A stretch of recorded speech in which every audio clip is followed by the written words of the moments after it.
One of the problems of being infected by narcissistic abuse is the fact that you're going to have to contend with this probably for the rest of your life. Now, there may be some exceptions, there may be many exceptions, but often it is the case that until you're dead and gone, and even beyond that, the effects of narcissistic abuse remain. Now, just to give you an example of how this works, I was recently diagnosed with an autoimmune disorder.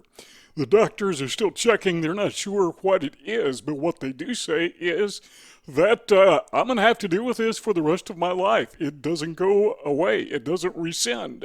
There is no remission. It's just there. Now, you can treat it, but you can't get rid of it. So if I live to be 90 or 100, which, by the way, is not that far away, I'm going to have this condition. That's what it seems. Hopefully they're wrong on this, and hopefully someone can say, nah, that's not actually the way it works. But with narcissism and narcissistic abuse that you are having to endure, that's something that you're probably going to have to deal with maybe until the day you die. Now, I have had some narcissists in my life. They have come and gone. You know, they came, they caused their trouble, and they just disappeared.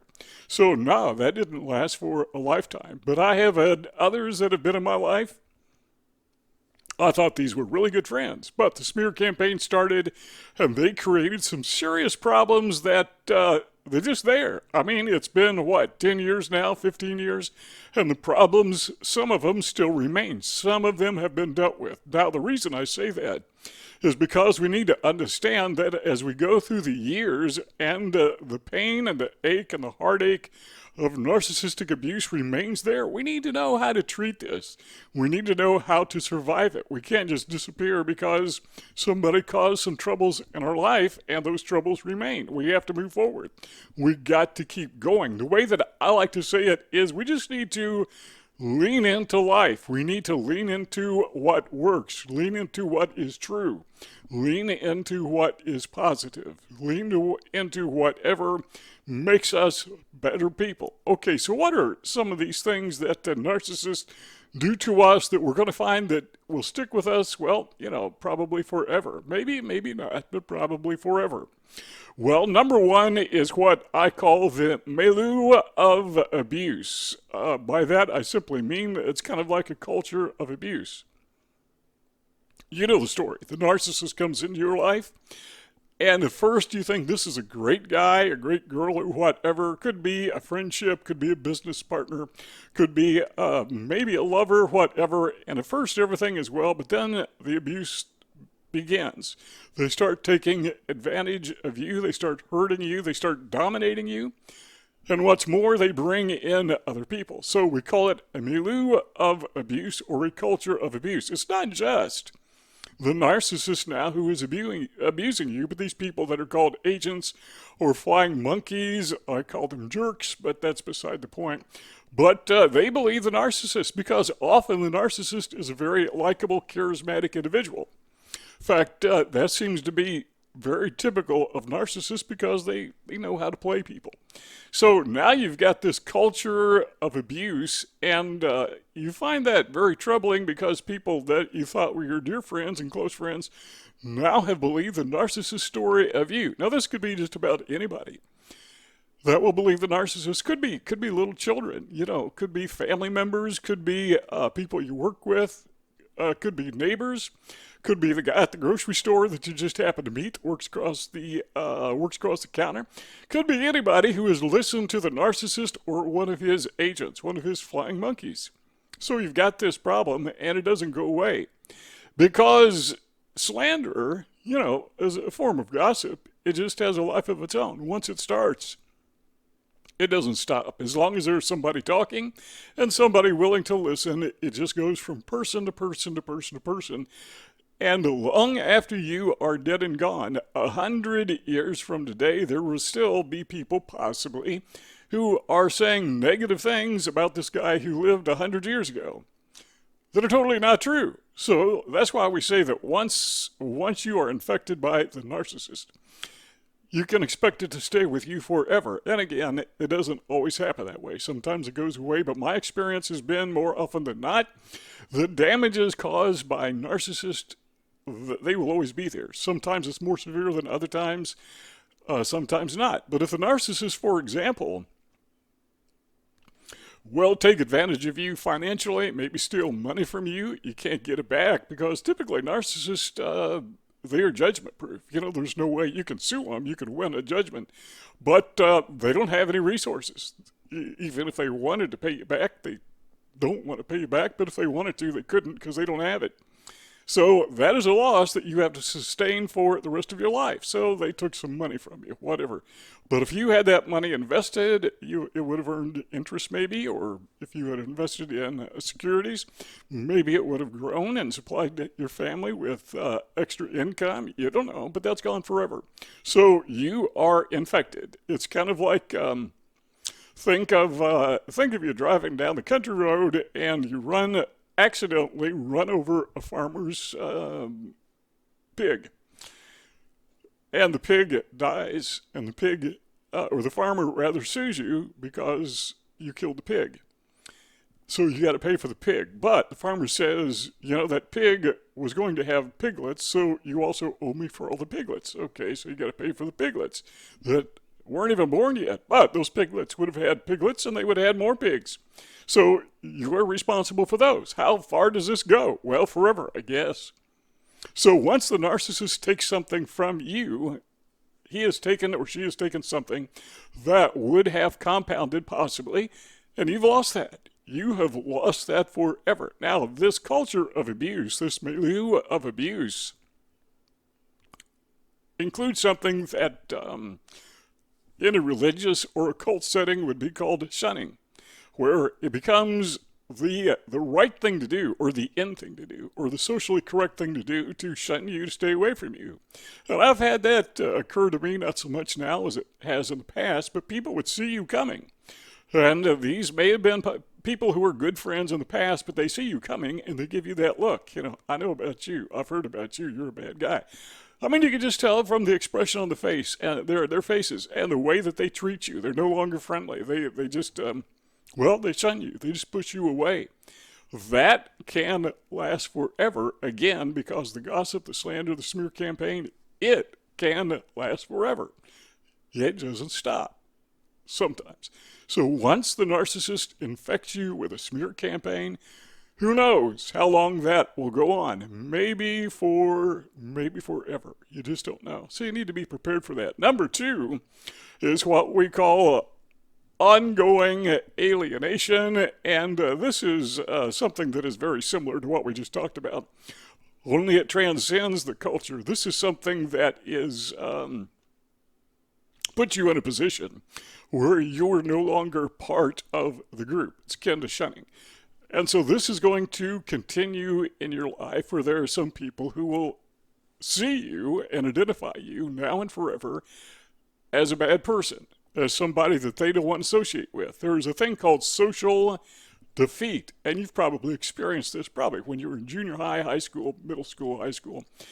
And most of the kids, you know, they want to be accepted, and some are more accepted than others, and those who are not accepted experience what is called social defeat. They want to be accepted, but they're not. And so they're socially unacceptable. But what happens is when you become socially unacceptable, then you become a social liability. That is, that other people don't want to associate with you, because if they are seen associating with you, then others will associate them with you, and they will become like you. They, too, will be shunned. Because, I mean, who do you think you are, you know, hanging out with this bad guy? You must be bad, too. That's the way people think. So, you know, those experiences that you had, you know, going all the way back to first grade or even before, when people would, the other kids would reject some of the kids, and you say, well, when we grow up, that's going to disappear. Guess what? No, it doesn't. Now, they may behave a little bit differently, but basically, we're still in the playground.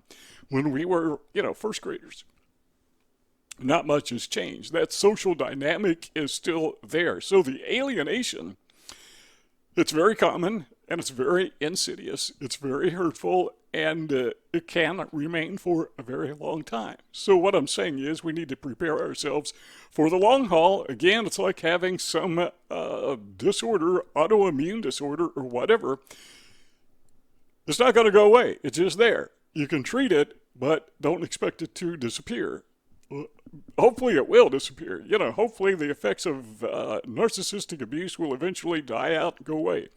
There's always that possibility, but we need to be prepared for the worst case scenario. Number 3 is this, what I call perpetual punishment. And that is to say that because you are alienated socially, you will miss some of the benefits of having social contacts. Good advice, maybe, I don't know.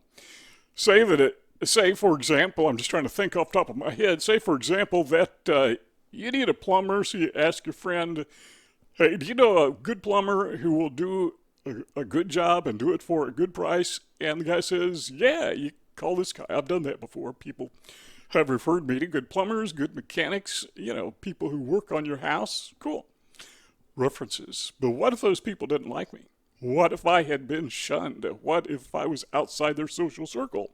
Well, then that again would be another liability, and that is one of the things that is caused by the smear campaign of a narcissist, that you are outside that bubble. You are outside that social circle, that milieu. You're outside of it. Have you experienced something like that? My best guess is everyone has to some extent. But when it's with a narcissist, it is not just a natural phenomenon. It is an intentional phenomenon. They purposely love to isolate other people. And sometimes you feel like you're insulated and isolated and all alone. And other people, this is one of the real problems that I encounter, is people don't understand. Other people don't understand what you're going through. You do, because you can feel the pain. You can feel the hurt.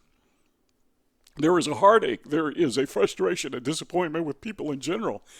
And it's really hard to communicate that to other people. And sometimes I go back and I read the comments the people leave on my YouTube page, and your heart just goes out to these people because they have been so damaged without any justification by people who are just flat out arrogant, abusive, narcissistic, who just for the thrill or the supply of boosting their ego abuse these people emotionally, psychologically, and it's really painful. But the point is that is a punishment that was not deserved. You didn't do anything to deserve that punishment. If anything, you may have done something beneficial or helpful to the narcissist. And he or she interpreted that as a weakness and saw you as easy prey. So they took advantage of you. So now you're being punished perpetually, ongoing, forever, because of one or two kindnesses or being duped by the narcissist. And they're perfectly happy to watch you suffer. Just world doesn't seem so, but we do need to be prepared for that challenge, that difficulty. Number 4 is this, and I'm just going to touch on this because it's something that I've talked about before in other presentations, but something we need to keep in mind is some of these people who are narcissists, they have undisclosed offenses in their past. Narcissists are very good at hiding what is wrong with them because the way they want to present is they are like, these perfect people. Everything about them is correct. Everything about them is good. Everything about them is trustworthy. And, nobody fits that bill. But these people sometimes, they have track records. Some of them have outstanding debts. Some of them have problems with the IRS. Some of them have been sued in the past. Some of them have been prosecuted in the past for who knows what. And you don't know it. You have no idea what this person has. They may have a criminal history. You don't know. How would you know? You can't just mistrust everybody, but tell you what, you can be careful with everybody. Now, let's go back to what we talked about in the very beginning, and that is we need to lean into what is right. We need to lean into the truth. We need to lean into the person that we know that we are, not the person that the narcissist and his smear campaign has made us out to be. So the objective in my life, and I hope this is the objective in your life, is to keep focused on what is good, what is right, what is pure, what is sensible, what is rational, not the storm that is around you, but who you truly are. If you want to keep talking, look, there's a couple of rectangles on the screen. Click on one of those. Conversation keeps on going. If not, thanks for stopping by. See y'all next time.